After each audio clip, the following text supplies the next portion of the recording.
सत्संग विवेक न होई, राम कृपा बिन सुलभ न। ये जो विवेक हमारे जीवन में, देखो ज्ञान जीवन में आना ये कोई जरूरी बात नहीं है। मैं फिर कह रहा हूं, ज्ञानी होने से कल्याण नहीं होता, विवेकी होने से कल्याण होता है। तो विवेकी होना बहुत जरूरी है, और विवेक प्राप्त होता है सत्संग से। बंदरों में विवेक नहीं होता, परंतु हनुमान जी अत्यंत विवेकी हैं। क्यों? क्योंकि प्रभु चरित्र सुनवे को रसिया, राम लखन सीता मन बसिया। क्योंकि श्री हनुमान जी महाराज को प्रभु चरित्र सुनने में आनंद आता है, भगवत कथा भक्ति भाव सुनने में। इस प्रकार के आप कहां तक गए हनुमान जी के विषय में यदि विस्तार से जाएं तो श्री हनुमान जी कहते हैं, यत्र यत्र रघुनाथ कीर्तनम तत्र तत्र कृतमस्तकांजलिम बाष्पवारी परिपूर्ण लोचनम मारुतिम नमत राक्षसांतकम। यत्र यत्र रघुनाथ कीर्तनम, जहां भी राम जी का कीर्तन होता है, कथा होती है, जहां भी भगवान कृष्ण की कथा होती है, तत्र तत्र कृतमस्तकांजलिम। जैसे ही कथा बुक होती है ना, तो 7 दिन की लिस्ट हनुमान जी पे सारे वक्ताओं की पहुंच जाती है। और हनुमान जी भले एक क्षण के लिए सही हर कथा में हाजिरी लगाने जाते हैं। भरतपुर भी आएंगे, यहाँ पर भी एक दिन हाजिरी किसी ना किसी रूप में लगेगी, हमको नहीं पता चलेगा, लेकिन हनुमान जी आएंगे, निश्चित आएंगे। क्योंकि इसीलिए वो चारों युग परिताप तुम्हारा। त्रेता के बाद में राम जी के साथ क्यों नहीं गए हनुमान जी? साकेत चले जाते, वैकुंठ में ही रहते। हनुमान जी बोले, हे रघुनाथ जी, साकेत में आपके दर्शन तो मिल जाएंगे, लेकिन क्या आपकी कथा मिलेगी? भगवान बोले, जहां हम प्रत्यक्ष बैठे हैं, साक्षात हमारे दर्शन जहां हो रहे होंगे, वहां कथा की क्या आवश्यकता है? हनुमान जी बोले, तो फिर आपका साकेत, आपका वैकुंठ आपको ही शुभकामनाओं में देते हैं, हम तो यहीं पृथ्वी पर ही रहेंगे ताकि आपकी कथा सुनने को मिले। हनुमान जी से राम जी बोले कथा में ऐसा क्या है? बोले, प्रत्यक्ष जब आप सामने होते हो तो केवल 2 आंखों को दिखते हो, लेकिन कथा में आप सामने नहीं होते, लेकिन फिर भी रोम रोम को आपका अनुभव होता है। इसलिए नाथ, केवल 2 नेत्रों के लोभ में मैं साकेत क्यों जाऊं? मैं तो प्रत्येक रोम से आपका स्पर्श करूंगा, और वो संभव केवल कथा में ही होता है। इसलिए मुझे आप पृथ्वी पर ही छोड़ के जाओ। इसलिए हनुमान जी के लिए कहते हैं, चारों युग परिताप तुम्हारा। क्यों?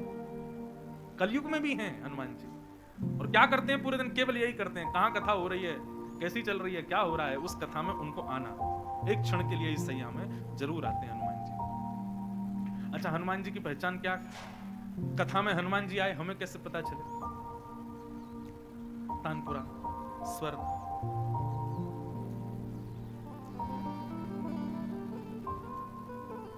हमें कैसे पता चले कि हनुमान जी कथा में पधारे? तो वाष्पवारी परिपूर्ण लोचनम, हनुमान जी की पहचान क्या है? कि वो कथा में आएंगे, दीन इनसे पीछे बैठ जाएंगे, और आंखों से अविरल अश्रुधार गिर रही होगी। देखने में तो ऐसे लगेंगे कि लोग उनकी उपेक्षा कर दें। 2-4 लोग तो हो भी सकता है उठा के कहते हैं, भाई जाओ, कहां से आगे, कौन हो? परंतु हनुमान जी ऐसे दीनहीन बन के आएंगे, नेत्रों से अविरल अश्रुधार गिर रही होगी, और आकर के कथा में बैठते हैं निश्चित। तो भगवत कथा में प्रीति होना, यही हमारी विवेक को श्रेष्ठ बनाता है। बिनु सत्संग विवेक न होई, राम कृपा बिन सुलभ न सोई।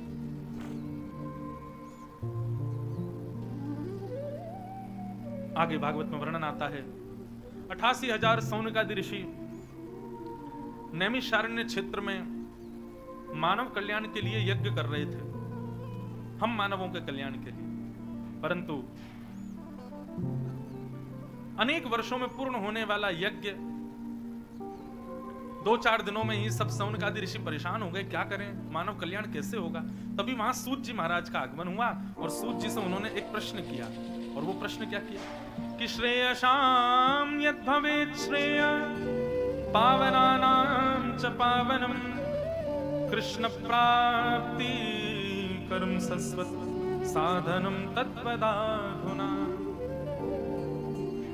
महाराज, इस कलयुग में भगवत प्राप्ति का श्रेष्ठ से श्रेष्ठ साधन बताइए। सूत जी महाराज ने यह प्रश्न किया, और सौनकादियों के इस प्रश्न पर सूत जी अब कहना प्रारंभ करते हैं। बोले, भैया, इस कलिकाल में भगवत प्राप्ति का सर्वश्रेष्ठ साधन यदि कोई है तो वो है सत्संग, और उस सत्संग में भी श्रीमद् भागवत की कथा।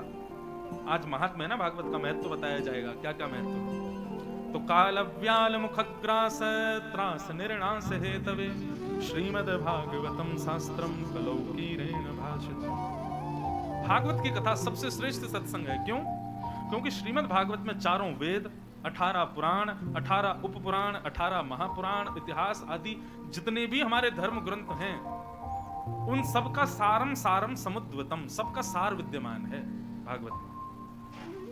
इसलिए भैया भागवत यदि श्रवण कर लोगे तो इसका मतलब यह है कि आपने संपूर्ण वेद, वेदांत, उपनिषद, शास्त्र सबका ज्ञान आपको प्राप्त हो जाएगा। इसलिए भागवत की कथा सुनो। भागवत के विषय में बताते हुए सौनकादि ऋषियों ने कहा, भैया ये भागवत की कथा सबसे पहले किसने किसको सुनाई? बोले सबसे पहले ये भागवत की कथा सनक सनंदन सनातन सनत कुमारों ने नारद जी को सुनाई। कैसे सुनाई तब बताते हैं। बोले नारद जी महाराज पृथ्वी पर भ्रमण कर रहे थे और ढूंढ रहे थे, भैया ये पृथ्वी बड़ी योग्य है, इसकी योग्यता जानने के लिए श्री नारद जी महाराज पृथ्वी पर भ्रमण कर रहे थे। कहां कहां गए? अहम तुम पृथ्वीम यातो ज्ञात्वा सर्वोत्तमामिति पुष्करम च प्रयागम च काशीम गोदावरीम तथा हरिक्षेत्रे कुरुक्षेत्रे श्रीरंगम सेतु वंदनम एवमादिषु तीर्थेषु ब्रह्माण्य इतस्ततः। सब जगह गए, सारे तीर्थों में जाकर के नारद जी ने दर्शन किया, परंतु नारद जी के हृदय को शांति नहीं मिली। बंधुओं, लाखों वर्ष पहले, हजारों वर्ष पहले नारद जी ने जो पृथ्वी की स्थिति बताई है, पृथ्वी आज भी वैसी है। अब नारद जी यहाँ पर ये बात कितने वर्षों पहले कह रहे हैं, लेकिन अभी हम अगर आपको बताएं तो आपको लगेगा ये तो अभी भी होता है ये सब। नारद जी कह रहे हैं कैसी है पृथ्वी?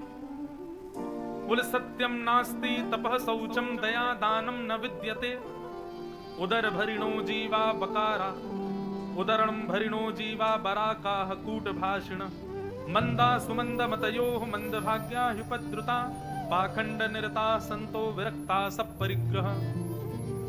मंद बुद्धि है लोगों की। मतलब कैसे? बता दिया गया कि ये काम नहीं करना चाहिए, पाप है, फिर भी छुप छुपा के करने जाते हैं। सबको पता है मदिरा पीना पाप है, मांस भक्षण करना पाप है, तंबाकू के ऊपर स्पष्ट लिखा होता है कि मुझको खाओगे तो मैं कैंसर कर दूंगा, तुमको मार दूंगा, लेकिन आदमी फिर भी खा जाता है। भारत और पूरे विश्व भर के जितने भी देश हैं उनकी इकोनॉमी ही टिकी हुई है मदिरा के ऊपर। सोचो इससे बड़ी और कौन सी विडंबना होगी। कोविड टाइम जब आया था तब सब बंद कर दिए, लेकिन सबसे पहले खुलने वाले मंदिर नहीं थे, मधुशाला थे।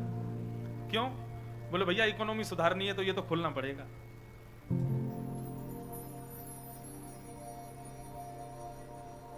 कैसी स्थिति है? ये मंद बुद्धि नहीं है तो क्या है बताइए? मांस भक्षण,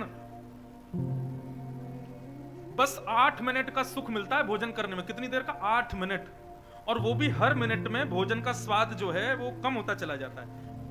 8 मिनट के सुख के लिए एक परिवार को नष्ट करके खा जाते हैं हम लोग। किसी की मां को खा जाते, किसी के पिता को खा जाते, केवल 8 मिनट के जीव के सुख के लिए। स्वाद केवल तब तक है जब तक वस्तु जीव में, उसके नीचे उसका स्वाद नहीं पता होता। पेट भरना ही तो है बस वो 8 मिनट के लिए एक जानवर को मार देते हैं हम लोग। ये मंद बुद्धि नहीं है तो क्या है? टबैको किल्स, सरकार ने सब जगह बड़े बड़े चित्र और बना दिए, उसमें बड़े दूषित भयानक से चित्र और लगे आते हैं तंबाकू के ऊपर, फिर भी आदमी खा जाता है उसको। क्यों? और कईयों को तो मैंने देखा एकादशी का व्रत करेंगे लेकिन तंबाकू उस दिन भी नहीं छोड़ते, बोले तांबूल है महाराज, इसको तो पा ही सकते हैं। एक बात हमारी सुनिएगा बहुत ध्यान से। एकादशी व्रत कितने लोग करते हैं? हाथ ऊपर करना। अब हमारी एक बात सुनो, एकादशी व्रत का प्रयोजन क्या है? क्यों रखते हैं हम एकादशी? व्रत का मतलब होता है अभी अगर हमसे पूछा जाए व्रत का मतलब क्या है, अन्न का त्याग व्रत मानते हैं हम लोग। लेकिन वास्तविक व्रत पता है क्या है? उपभोग की जितनी भी वस्तु हैं जिसके बिना हम जी ही नहीं पाते, उसका त्याग करना व्रत कहलाया जाता है। यदि विश्वास मानिए, कल एकादशी है, अब एकादशी यहां सब लोग ही रखेंगे, परंतु आप में से जितने भी लोग यहां पर किसी व्यसन से युक्त हैं, कोई व्यसन उनके जीवन में है, कल एकादशी पर आप अन्न मत छोड़ना, उस व्यसन का त्याग कर देना। हम कह रहे हैं आप रोज मत छोड़ो, एकादशी शुरू कर दो, धीरे धीरे अपने आप रोज छोड़ने लग जाओ। तंबाकू का सेवन करते हैं, मदिरा का सेवन करते हैं, कुछ भी गलत करते हैं, एकादशी के दिन उसको मत करो। एक दिन की छुट्टी तो दो, उसको तो दो कम से कम छुट्टी। आप एक दिन देना प्रारंभ कर दो, आपकी असली एकादशी मानी जाएगी। एकादशी का मतलब उन उपभोगी वस्तु जिनके बिना हम जीवित नहीं रह सकते, उनका एक दिन के लिए त्याग करना। और उस एक दिन को भगवत भजन के सहारे व्यतीत करना, इसको एकादशी कहते हैं। अब प्राचीन काल में क्या था, इतने साधन नहीं थे, केवल अन्न ही था सब कुछ, इसलिए अन्न छोड़ते थे व्रत के समय पे। और एक और बात बताऊं, एकादशी का व्रत और अच्छा करना है तो एकादशी वाले दिन इसका प्रयोग मत करो, इसका व्रत करके देखो। कल एकादशी है, व्रत करना है तो अन्न से तो क्या, केवल जीव की एकादशी क्यों कराते हो हमेशा? बेचारी इस जीव ने क्या बिगाड़ा हमारा, इसी की एकादशी क्यों होती? एक एक इंद्रिय को लाइन पे लो, धीरे धीरे आंखों को की भी एकादशी करवाओ, कानों की भी करवाओ। और महाराज आजकल सारी इंद्रियां जिस पर आसक्त हैं, ये फोन। एक दिन एकादशी व्रत हमारे कहने से आप ऐसे कर लो कि 24 घंटे समय पूछ लो, बिल्कुल एकादशी कितने बजे शुरू हो रही है, कितने बजे पूरी हो, उतनी देर फोन चलाना ही नहीं है, यूज ही नहीं करना, भाई बिना फोन के रह के देखो। आप विश्वास मानिए, अन्न छोड़ करके एकादशी करने पर बिहारी जी की इतनी बढ़िया अनुभूति नहीं होगी जितनी बढ़िया अनुभूति आप व्यसन और इस प्रकार की आसक्त वस्तु का त्याग करके आप ठाकुर जी को याद कर पाओ। ये असली व्रत है। व्रत लेने हैं तो ये लोग, अब नवरात्रि आएगी, 9 दिन लोग अन्न नहीं खाएंगे। महाराज ऐसे ऐसे लोग भी देखे मैंने, केवल पानी पीते, दूध पी के रह लेते हैं। ये कोई बड़ी बात नहीं है, फोन के बिना रह के दिखाओ 9 दिन, तो माने हम नहीं रह पाओ। व्रत का मतलब उस वस्तु का त्याग जिसके बिना आप विचलित हो जाओ। प्राचीन, अब 500-600 वर्ष पहले अन्न के बिना ही नहीं रह पाता था आदमी, इसलिए अन्न का त्याग किया जाता था एकादशी के दिन। अब आजकल तो बहुत सारी चीजें हो गई हैं, उनका त्याग करके देखो एकादशी के दिन। सही बता रहे हैं, 9 दिन में यदि नई देवी भद्रकाली प्रकट हो जाए, वाह, तेने फोन नहीं चलाया 9 दिन से, तूने फेसबुक नहीं खोला। ऐसा नहीं है कि फोन बुरी वस्तु है, परंतु बंधुओं, हमारी आसक्ति ठाकुर जी के अलावा किसी में भी होगी ना तो वो बुरी बन जाएगी। और इस समय सत्य मानिए, आसक्ति का मूल केंद्र बिंदु यही बन गया है, आसक्ति। मैं तो अपनी कथाओं में कहता हूं 50 साल बाद तो ऐसा हो जाएगा। अब धीरे धीरे आज का जो युवा समाज है, यूथ है, उनको भोजन पानी थोड़ी चाहिए, उनकी खुराक देखो, 2 रोटी, 1 रोटी, चावल दाल, ये तो वो साल हफ्ता में 1 दिन खाते हैं, बाकी के दिन तो पिज्जा बर्गर थोड़ा थोड़ा खा के उनका पेट भर जाता है। क्यों? भोजन छूट गया हमारा, इसकी वजह से खुराक कम हो गई है बच्चों की, पौष्टिक खाना बंद कर दिया है आज के युवाओं ने। खाएंगे तो कचड़ा खाएंगे और उसके अलावा देखेंगे तो इसको देखते रहेंगे पूरे दिन। घर में 8 सदस्य बैठे हैं एक ही टेबल पर, लेकिन बात नहीं कर रहे। क्यों? 8 फोन पे चल रहे हैं। अभी बीच में कुछ ऐसा होता था कि दंगे हो जाते थे ना कहीं पे, तो वहां का इंटरनेट बंद हो जाता था उस क्षेत्र का। महाराज, बिना एसी के सोना मंजूर है, बिना बिस्तर के सोना मंजूर है, इंटरनेट पूरी रात नहीं चले, सोएंगे कैसे हम सो ही नहीं पा रहे, जी नहीं पा रहे। क्या आपको ऐसा नहीं लगता कि हमारे प्राण इसमें बस गए हैं? सुबह सुबह आप उठो और आपका फोन गायब हो जाए तो आधे प्राण तो तभी निकल जाएं आपके। तो कल एकादशी है। अभी देखो यहाँ आप लोग तो बहुत पहले आ गए, आज मैं थोड़ा विलंब से आया। जब से कथा प्रारंभ हुई है तब से सब लोग, अधिकतर जहां तक मेरी दृष्टि जा रही, कोई किसी ने फोन नहीं चला। कितना अच्छा लग रहा है मन को, है। सबकी गर्दन भी ऊंची नहीं तो नीचे ही रहती है सबकी मन बुद्धि कान कह रहे हैं कि नहीं, उससे भी ज्यादा सुख कहीं मिल सकता है, वो यहां मिल रहा है। कल एकादशी है, अपनी उस वस्तु का कल व्रत कीजिएगा जिसके बिना आप नहीं रह सकते। एक एक दिन करके प्रारंभ करो, 15 दिन में एक बार एकादशी आती है। धीरे धीरे उस वस्तु के बिना रहने का, ये डी अटैचमेंट बहुत जरूरी है बंधुओं। अटैचमेंट ही सबसे ज्यादा कष्ट का कारण बनता है, और हम लोग डी अटैच होना नहीं जानते, वस्तुओं से, संबंधों से, चीजों से। डी अटैच होना सिखाती है कथा, चीजों से, संबंधों से, वस्तुओं से। क्योंकि जितना डी अटैच्ड रहोगे, जितना संबंधों से विमुख रहोगे, उतना हृदय में शांति बनी रहेगी, थोड़ा प्रसन्न रहोगे, आत्म कल्याण कर पाओगे अपना। जितने ज्यादा संबंध उतने ज्यादा दुखी रहोगे जीवन में, जितने कम संबंध उतने ज्यादा आनंद। इसलिए संबंध कम बनाओ तो उन्हीं से बनाओ जो हरि सन्मुख हो, जो बिहारी जी से प्रेम करते हैं, उनसे संबंध बनाओ। तो नारद जी महाराज कह रहे हैं, बोले भैया, मंदा सुमंद मतयो, मंद बुद्धि है, मंद भाग्या युपद्रुता, इनका भाग्य भी मंद हो चुका है कलयुग के लोगों का। और कैसे हैं कलयुग के लोग? बोले सत्यम नास्ति, सत्य तो बोलते ही नहीं है। तपह नास्ति, तप तो करते नहीं, भजन नहीं करते, दिखावा करते हैं केवल भजन करने का, ताकि अगल बगल पीछे वालों को पता चले ये भगनानंदी है, इसलिए भजन कर रहे हैं। शौचम नास्ति, पवित्रता नहीं है, केवल बाहरी पानी से नहा लेते हैं, अंदर बहुत कचड़ा भरा पड़ा है, अंदर दूसरों के प्रति बड़ी दूषित भावना है, पवित्र नहीं है। सत्यम नास्ति, तपह नास्ति, शौचम नास्ति, दया नास्ति, दानम नास्ति, कुछ भी नहीं है, सबका केवल एक आडंबर मात्र है, नाटक मात्र है। और बोले किस उद्देश्य क्या है कलयुग के लोगों के जीने का? बोले उदर भरिणो जीवा, केवल पेट भरने के लिए जी रहे हैं, केवल पेट भरने के लिए ही क्रिया कर रहे हैं, भाग दौड़ कर रहे हैं। हर तरफ है जगह, जगजीत सिंह की गजल है, हर तरफ है जगह बेशुमार आदमी, फिर भी तन्हाइयों का शिकार आदमी, सुबह से शाम तक बोझ ढोता चैन खोता हुआ बार बार आदमी, हर तरफ है जगह। सुबह से शाम तक मेहनत करते हैं हम लोग, लेकिन उद्देश्य क्या है? केवल भोजन, पेट भरना चाहिए। जॉब कर रहे हैं, बिजनेस कर रहे हैं, सबके पीछे उद्देश्य यही है हमारा,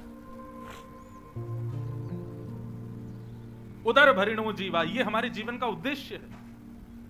बंधुओं, ये प्रश्न होना चाहिए, हमारे जीवन का उद्देश्य क्या है, हम क्यों जी रहे हैं, क्यों क्या क्या करने आए हैं पृथ्वी पर हम?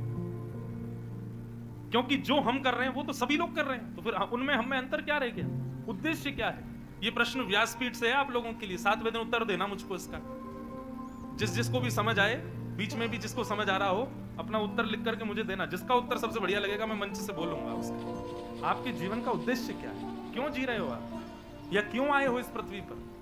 इस पर विचार कीजिए। सबका होमवर्क है, 6 बजे के बाद क्या करोगे? केवल यहाँ पकवान पाके सोने थोड़ी जाना है। 7 दिन तक आपका ये तो क्लासरूम है, वो घर जाके होमवर्क करो, यही सोचो उद्देश्य क्या है हमारा।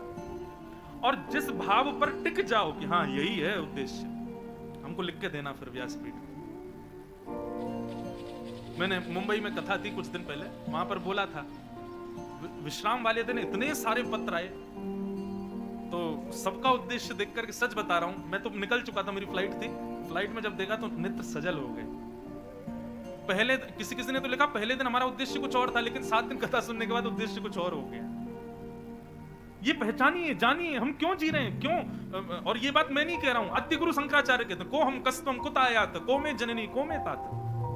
मैं कौन हूं, आप कौन हो, हमारी माँ कौन है, हमारे पिता कौन है, हम क्यों आए पृथ्वी पर? और हम हर दिन जीवित जी रहे हैं, रात्रि में मरणासन अवस्था में चले जाते हैं, सुबह पुनः जी रहे हैं। उसका मतलब ठाकुर जी हमको जीवित रखे हैं, तो मतलब कुछ करवाना चाहते हैं हमसे। क्या करवाना चाहते हैं? अपना उद्देश्य पहचानिए, जानिए। क्षमा करना, कोविड की लहर आई थी बीच में, बहुत भयानक। कितने संबंधियों ने, कितने अपनों ने, कितने परिवारी जनों ने हमारा साथ छोड़ दिया उस बीच में, कितने मित्र परिकरों ने हमें छोड़ दिया। बहुत ध्यान से सुनो कथा। परंतु हम फिर भी जीवित बैठे हैं, उससे भी निकल के आ गए। इसका मतलब क्या है?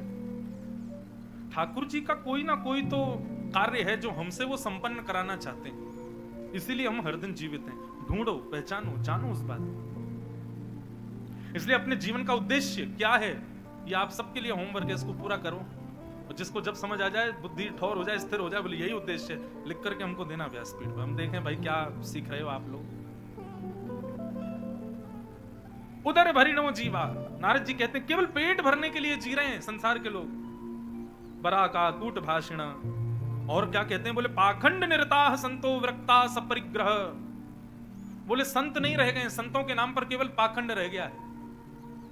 केवल और केवल अपने प्रभाव से सबको रिझाने में लगे हुए संसार के लोग। ये अपने आप को संत कहने वाले, वैष्णव कहने वाले, सब नहीं है बंधुओं ऐसे, पर अधिकतर ऐसे ही हैं। सब नहीं है, गिनती के हैं, केवल एक उंगली में ही गिन जाएंगे इतने लोग वास्तविक हैं। बाकी तो सब लोगों ने केवल और केवल भक्ति को भी, और इस व्यास मंच जैसे पवित्र स्थान को भी केवल और केवल दूसरे कार्यों के लिए इसका प्रयोग करते हैं। हम खुद कह रहे हैं मंच से। बस इतना कह दें, व्यासपीठ मांगने के लिए नहीं है, व्यासपीठ तो देने के लिए है।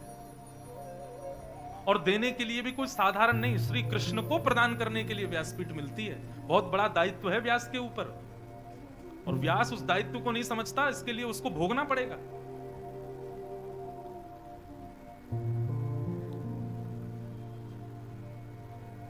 इस प्रकार सब बताते गए।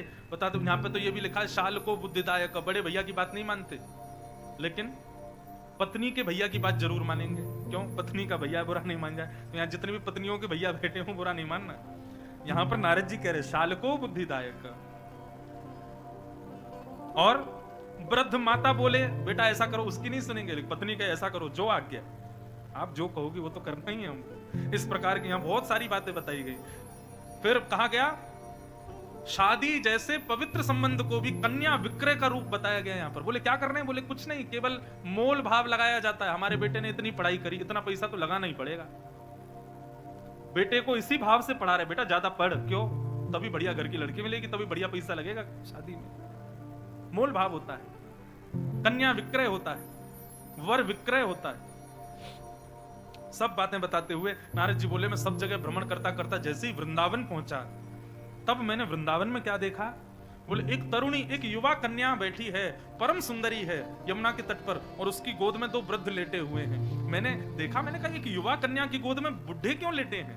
मैंने जाकर के उस कन्या से पूछा, हे देवी तुम कौन हो और तुम्हारी गोद में ये दो वृद्ध जो हैं ये कौन है? तब उसने बताया अहम भक्ति ऋतिख्याता इमो में तनयो मतो ज्ञान वैराग्य नामानो काल योगेन जर्जरो। मैं भक्ति हूं और ये दोनों मेरे बेटे हैं, इसका नाम ज्ञान और इसका नाम वैराग्य। नारद जी बोले माता जी युवा और बेटा वृद्ध कैसे हो सकता है? बोले ऐसे हो सकता है क्योंकि भक्ति तो सब करते हैं, लेकिन ज्ञान और वैराग्य को कोई नहीं पूछता।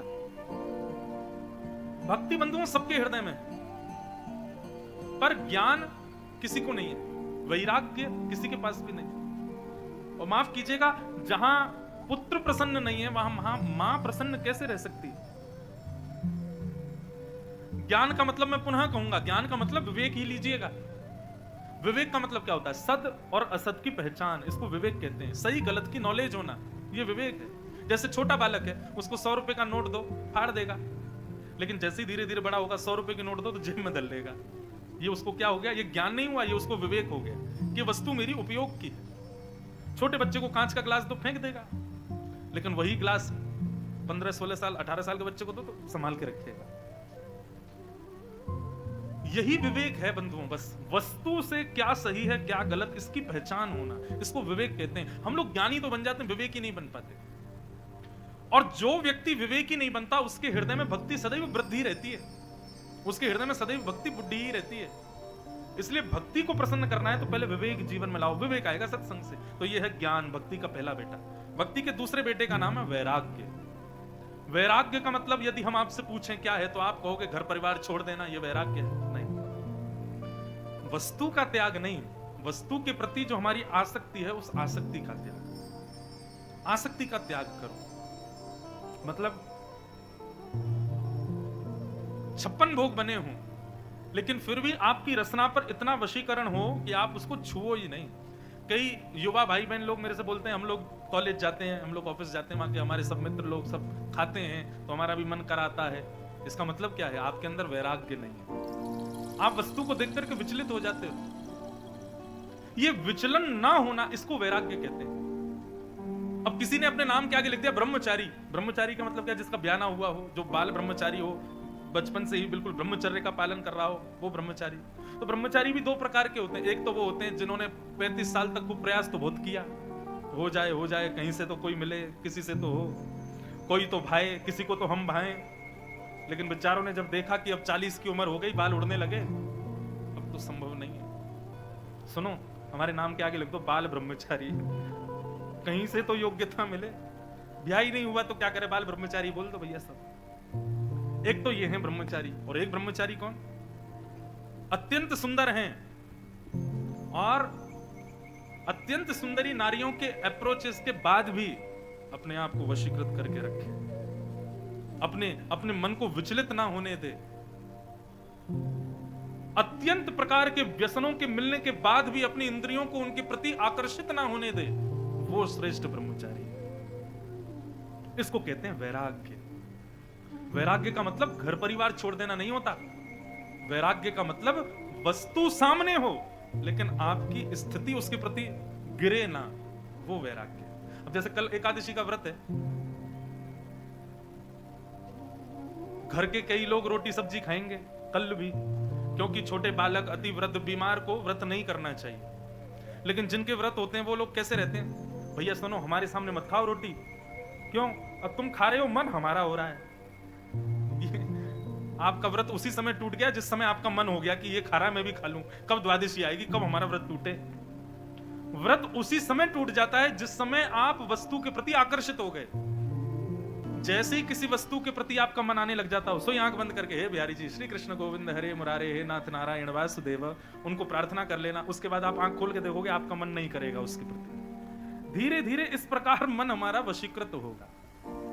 जैसे ही लगे कि आंखों को कोई वस्तु आकर्षित कर रही, कानों को कोई वस्तु आकर्षित कर रही, या इंद्रियों की कोई भी वस्तु किसी भी भाव के प्रति आकृष्ट हो रही है, उसी समय नेत्र बंद करके बिहारी जी को याद करो, हे बिहारी जी कृपा करो, रक्षा करो हमारी। आप पुनश्च आंख खोल करके देखोगे तो आपका मन उसके प्रति विचलित नहीं होगा। अब कल एकादशी व्रत है, तो जिन जिन के घर में लोग अन्न खाएं उनके सामने ही खड़े होना, खाओ हमारे सामने। और जैसे ही मन करे से हे बिहारी जी, हे कृष्ण गोविंद हरे मुरारे, हे नाथ नारायण वासुदेव, आप जैसे ही आंख खोल करके देखो आपका मन नहीं करेगा। ठाकुर जी के भजन में, नाम में, स्मृति में इतनी सामर्थ्य है, हमारी प्रत्येक इंद्रिय को संभाल सकते हैं। और मैं अपनी कथाओं में कहा करता हूं, वास्तविक रक्षा यही है बंधुओं। हम गिरने से बच गए, हम मरने से बच गए, अरे बहुत बड़ी बीमारी हुई थी, मरते मरते बचे, भगवान ने बड़ी, ये रक्षा नहीं है भगवान की। ये तो आपका जीवन बचा इसलिए बच रहे हो। वास्तविक रक्षा तो ये इंद्रियों का जो पतन होता है ना वस्तुओं के प्रति, इससे आप बच जाओ तो समझो ठाकुर जी ने रक्षा की, ठाकुर जी ने हमको बचा लिया, ठाकुर जी हमको संभाल रहे हैं। इसको असली रक्षा मानना ठाकुर जी की। तो भैया ये दो पुत्र हैं भक्ति के, ज्ञान और वैराग्य, दोनों को अंदर लाओ। और उसके बाद जब आप भक्ति करोगे ना तो मीरा जैसी होगी, कुमनदास जैसी होगी, सूरदास जैसी होगी। फिर हर स्थिति में श्री कृष्ण ही होंगे। भक्ति महारानी अब बड़ी दुखी है, नारद जी से बोली मेरे पुत्रों को युवान करो नारद जी। तब नारद जी बोले हे भक्ति महारानी तुम खेद मत करो, ये कलयुग की वजह से हो रहा है। भक्ति बोली तो इस कलयुग को नष्ट कर दो ना, जिस कलयुग की वजह से इतने पाप बढ़ रहे हैं, ज्ञान वैराग्य नष्ट हो रहे हैं, ऐसे कलयुग को क्यों रखना है? तब नारद जी ने कहा कलयुग में दुर्गुण बहुत सारे हैं, लेकिन एक गुण है कलयुग में जो किसी युग में नहीं है। सतयुग, त्रेता, द्वापर तीनों भी नतमस्तक हैं कलयुग के एक गुण के आगे। और वो गुण कौन सा है? यत्फलम नास्ति तपसा ना योगेन समाधिना तत्फलम लभते सम्यक कलौ केशव कीर्तना। सतयुग, त्रेता, द्वापर तीनों युगों में जो फल तपस्या से नहीं मिलता, जो फल यज्ञ से नहीं मिलता, जो फल योग साधना करने से नहीं मिलता, वो फल कलयुग में केवल साधारण आसन पर बैठ के नेत्र बंद करके बिहारी जी का नाम गा करके और केवल कीर्तन करने मात्र से प्राप्त हो जाता है। जो फल तीनों युगों में नहीं मिलते वो फल केवल और केवल कलयुग में भगवान का कीर्तन करने मात्र से मिल जाता है। अच्छा, इसका प्रमाण दें। भरतपुर बिहारी लाल। अब जैसे ही मैंने कहा भरतपुर बिहारी लाल तो आप सबके नेत्रों में, चित्त में बिहारी जी की छवि प्रकट हो गई। एक क्षण के लिए आप सबको दिखाई दिए बिहारी जी। ये पॉसिबिलिटी सतयुग, त्रेता, द्वापर में नहीं है। वहां पर कितना भी कहें चतुर्भुज बिहारी, वहां पर कितना भी कहें शंख चक्र गदा पद्मधारी, जब तक आप साधना नहीं करोगे, जब तक आप तपस्या नहीं करोगे, तब तक आपके चित्त में उनका प्रतिबिंब दिखेगा ही नहीं। ये केवल कलयुग में ही है कि यहाँ नाम लेते ही आपको भगवत दर्शन हो जाता है, भगवत स्मृति हो जाती है। अभी मैं कहूं श्री जयपुर के गोविंद देव जी, तुरंत आपको वो प्रांगण दिखाई दे जाएगा। कैसा सुंदर प्रांगण, गोविंद देव जी खड़े हैं, बड़े बड़े नेत्र हैं श्री गोविंद देव जी के, और जयपुर का वो सिटी पैलेस, सब एक साथ स्मृति में आ जाएगा। ये संभव केवल कलयुग में है और कहीं नहीं है। इसलिए नारद जी कहते हैं, बोले भैया 1000 वर्ष तपस्या करने के बाद जिन भगवान की झांकी हृदय में प्रकट होती है सतयुग, त्रेता, द्वापर में, वो झांकी कलयुग में केवल हरि संकीर्तन करने मात्र से मिल जाती है। इसलिए कलयुग में भगवत प्राप्ति बड़ी सरल है बाकी के युगों से। इसलिए कलयुग को नहीं मार सकते भक्ति रानी। कलयुग में पाप भले ही है, लेकिन बात वही है ना, सबसे सुंदर पुष्प कमल है लेकिन खिलता कीचड़ में ही है। भक्ति सबसे सहज कलयुग में है, लेकिन कलयुग में पाप बहुत है। इनसे बच जाओ तो भक्ति कर पाओ। लेकिन अगर भक्ति का मार्ग अपना लिया तो जो सतयुग में नहीं हुआ, जो त्रेता में नहीं हुआ, जो द्वापर में नहीं हुआ, वो कलयुग में संभव है। इसलिए कलयुग बड़ा श्रेष्ठ है, इसको हम नहीं मार सकते। लेकिन तुम चिंता मत करो, तुम्हारे पुत्रों के लिए मैं कोई व्यवस्था करता हूं। नारद जी महाराज भ्रमण करते करते बद्रीनाथ पहुंचे और बद्रीनाथ में उनको भगवान के प्रथम अवतार मिले, सनक सनंदन सनातन सनत कुमार। और सनत कुमारों से उन्होंने पूछा कि ज्ञान वैराग्य कैसे युवान होंगे। तब सनत कुमारों ने कहा केवल सत्संग से हो सकते हैं। बोले सत्संग तो बहुत सारे हैं, गीता का ज्ञान भी सत्संग है, वेदों का ज्ञान भी सत्संग, कौन सा सत्संग? तब सनत कुमारों ने कहा सत्कर्म सूचको नूनम ज्ञान यज्ञ स्मृतो बुधई श्रीमद् भागवतालाप सतु गीत सुखादिवि। ये भागवत की कथा सबसे बढ़िया सत्संग है, क्योंकि इसमें सबका सार आ जाएगा। यही सुनाओ, इसी से ही ज्ञान वैराग्य पुष्ट हो जाएंगे। और भागवत की कथा गंगा के तट पर हुई, सनत कुमारों ने कथा की और उसी कथा के मध्य में ज्ञान वैराग्य के सहित भक्ति महारानी प्रकट हो गई। भक्ति सुतौ तौ तरणौ गृहीत्वा प्रेमैक रूपा सहसा विरासित श्री कृष्ण गोविंद हरे मुरारे नाथेति नामानि मुहुर्वदन्ति। ज्ञान और वैराग्य दोनों युवान हो गए और भक्ति महारानी कथा में प्रकट हो गई। ऐसी भागवत की कथा जो ज्ञान वैराग्य और भक्ति को युवान करती है, उस भागवत को हम बारंबार प्रणाम करते हैं।